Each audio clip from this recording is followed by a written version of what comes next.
Il est enfin temps d'explorer plus en détail l'une des villes les plus fascinantes du monde ancien, Alexandrie. Nous avons déjà exploré Rome sous de nombreux angles différents, allant de son urbanisme, à la façon dont elle a changé au fil des siècles, à sa très haute densité de population.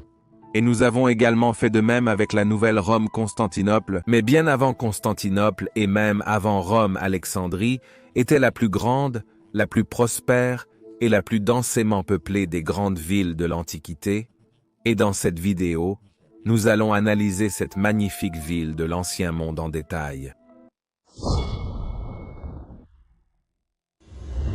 Déjà dans l'une des premières vidéos de cette chaîne, je parlais de la densité de population extrêmement élevée de l'ancienne Rome. Rome avait une superficie de 14 km² englobée dans les murs d'Aurélien et très probablement quelques kilomètres carrés de plus à l'extérieur des murs de la ville, pour un total d'environ 20 km². Nous savons que la population maximale de Rome était entre 800 000 et 1 million, 200 000 de personnes donc, la valeur médiane. 1 million donnerait une densité de population incroyablement élevée de 50 000 personnes par kilomètre carré. Nous constatons qu'actuellement, il n'y a qu'une seule ville sur cette planète avec une densité de population plus élevée que celle-ci, à savoir Mali, la capitale des républiques des Maldives. L'ancienne Constantinople avait également une densité de population très élevée. Entourée par les murs de Théodose, il y avait une zone de population de 14 km². Cependant, toute cette zone n'était pas peuplée, et nous pouvons supposer que peut-être 10 à 12 km² étaient peuplés.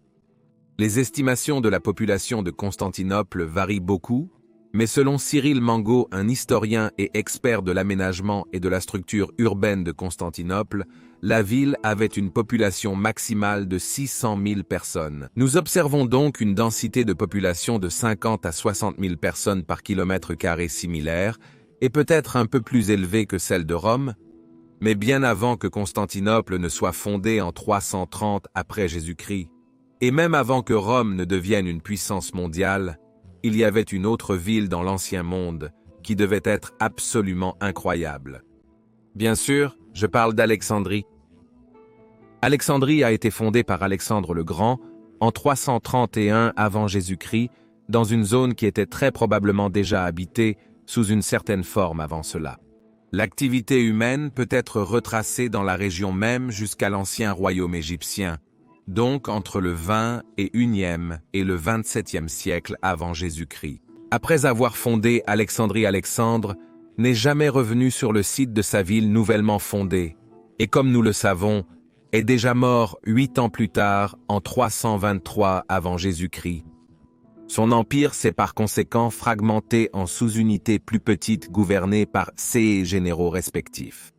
L'un de ces généraux s'appelait Ptolémée, et il a pris possession de la République arabe d'Égypte, emportant même avec lui le corps d'Alexandre, pour qui il a fait construire un tombeau à Alexandrie. En 305 avant Jésus-Christ, il se déclare pharaon et déclare Alexandrie nouvelle capitale de son royaume. Et à partir de ce moment, Alexandrie connaîtrait une croissance sans précédent, où elle deviendrait en l'espace d'environ 100 ans la plus grande ville du monde de cette époque. Ce qui signifie qu'en 200 avant Jésus-Christ, Alexandrie comptait jusqu'à 500 000 habitants et, à son apogée, même jusqu'à 600 000. Et merci d'aimer cette vidéo et de vous abonner afin de ne manquer aucune future vidéo sur l'époque fascinante de la fin de l'Empire romain. Et veuillez envisager de soutenir notre travail sur Patreon ou via l'adhésion à YouTube, car la pérennité à long terme de cette chaîne dépend vraiment de votre soutien. YouTube n'est pas vraiment généreux envers un sujet de niche comme la fin de l'Empire romain, et les revenus publicitaires des vidéos sont donc vraiment faibles. Donc, pour être durable à long terme, j'ai vraiment besoin de votre soutien via Patreon ou l'adhésion à YouTube. Je pense que Majorien vous remercierait de soutenir une chaîne portant son nom. Je le fais certainement. Le 3e siècle avant JC était également l'époque où Alexandrie a vu la construction de nombreux-uns de ses monuments les plus grandioses. Le célèbre Pharos, par exemple, le phare d'Alexandrie a été construit entre 284 et 246 avant JC. Ceci l'une des 7 merveilles du monde de l'Antiquité, resterait debout pendant environ 1500 ans avant d'être détruit par un tremblement de terre au XIVe siècle après J.C. Ensuite, nous avions le Sérapéum où un nouveau dieu était vénéré, Sérapis qui était destiné à unir à la fois les divinités païennes grecques et égyptiennes et ainsi à unifier le peuple égyptien et grec d'Alexandrie. Durant ces temps, Ptolémée II régnait, et c'est également pendant son règne que la célèbre bibliothèque d'Alexandrie a été construite, donc en même temps que le phare, de 284 à 246 avant J.C. Ici étaient conservés d'innombrables anciens rouleaux, peut-être jusqu'à 400 000 CE, qui équivaut à environ 100 000 livres modernes, une concentration incroyable de connaissances anciennes. Elle a malheureusement presque entièrement brûlé lors de la guerre civile romaine, en 48 avant Jésus-Christ, lorsque le feu s'est involontairement propagé du port à la bibliothèque. Le Museion était attaché, qui serait le centre d'apprentissage et d'enseignement, et attirerait de nombreux grands esprits du monde antique. De nombreux mathématiciens, rhétoriciens et philosophes afflueraient de partout dans le monde antique pour enseigner ou être enseignés au Museion. Euclide lui-même étudierait la géométrie ici, et c'est également ici que le grand Héron d'Alexandrie construirait de nombreuses machines sophistiquées, allant même jusqu'à presque déclencher une révolution industrielle avec son invention d'un précurseur de la machine à vapeur rotative, l'éolipile. La grande Hypatie a également enseigné à Alexandrie jusqu'au début du 5e siècle après Jésus-Christ. Vers 100 avant Jésus-Christ, la République arabe d'Égypte est de plus en plus sous l'influence romaine, jusqu'à ce qu'en 30 avant Jésus-Christ, la République arabe d'Égypte soit finalement incorporée dans l'Empire romain en expansion. Nous pouvons supposer que la composition urbaine de la ville est restée assez constante pendant des centaines d'années, et déjà en 200 avant Jésus-Christ, la ville devait avoir l'apparence montrée sur cette carte ici. La ville a été soigneusement planifiée et allongée en forme, avec une très grande rue passant de l'ouest à l'est, appelée la rue Canobique. Le pharos était sur une île au nord, la bibliothèque et le Museion près du port, le Sérapion au sud-ouest. Et bien sûr, la ville comptait également des dizaines d'autres temples grecs et plus tard romains, mais aussi un grand stade, plus tard utilisé aussi comme hippodrome pour les courses de chars, appelé le Lageion. Il était peut-être également situé au sud-ouest près du Sérapion.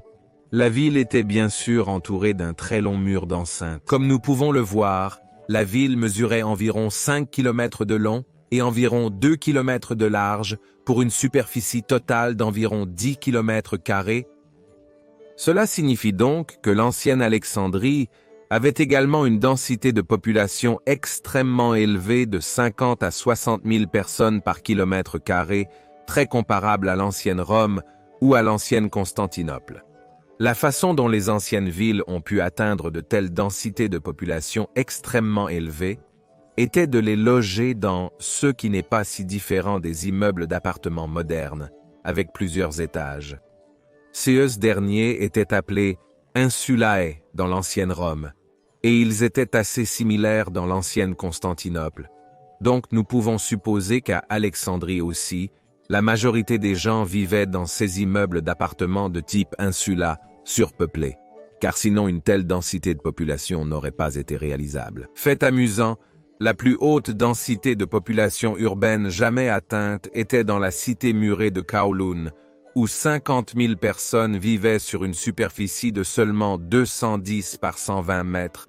Cela correspondait à une densité de population incroyable de 1,93 million de personnes par km². Donc, même si les densités de population de l'ancienne Alexandrie-Rome et Constantinople étaient très élevées, des densités de population beaucoup plus élevées sont atteignables.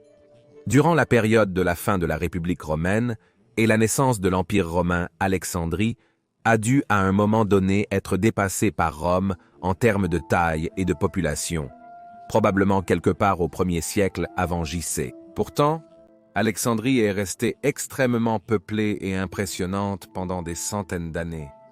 Même la peste de Cyprien, qui a sévi fortement à Alexandrie dans les années 250 après Jésus-Christ, où elle a vu sa population réduite de moitié, n'a pas pu mettre fin à cette magnifique ville, car elle se rétablirait par la suite. Après le IVe siècle après Jésus-Christ, Constantinople s'est rapidement élevée, et nous avons alors pendant un certain temps eu 3 très grandes villes dans l'Empire romain autour de l'année 400 après Jésus-Christ, toutes mesurant au moins 500 000 habitants, Rome, Alexandrie et Constantinople. C'est à cette époque que la ville a vu se produire des émeutes religieuses, au cours desquelles une foule chrétienne fanatique se battait contre des païens qui se fortifiaient dans le Sérapion. Mais malheureusement, cela n'empêcherait pas les chrétiens de démolir de nombreuses statues païennes et d'endommager des temples païens.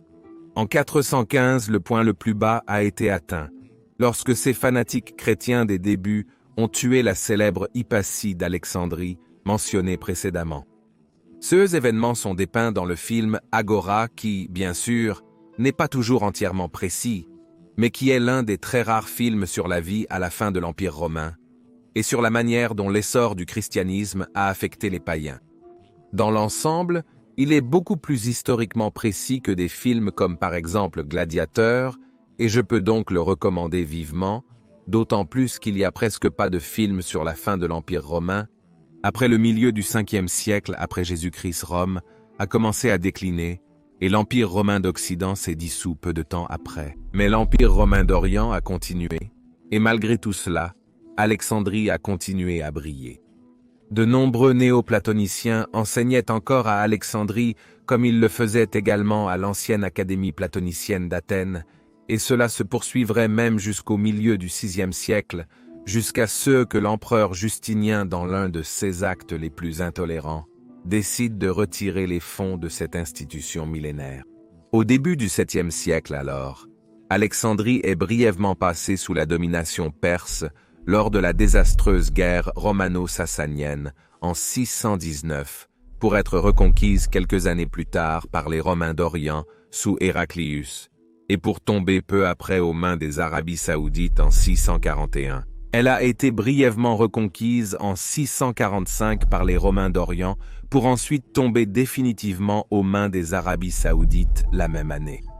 Ainsi, s'est terminé 1000 ans de domination grecque et romaine pour Alexandrie, et la ville a ensuite subi une forte transformation culturelle sur de nombreux siècles, et a grandi en taille et en population jusqu'à devenir l'Alexandrie moderne que nous connaissons aujourd'hui.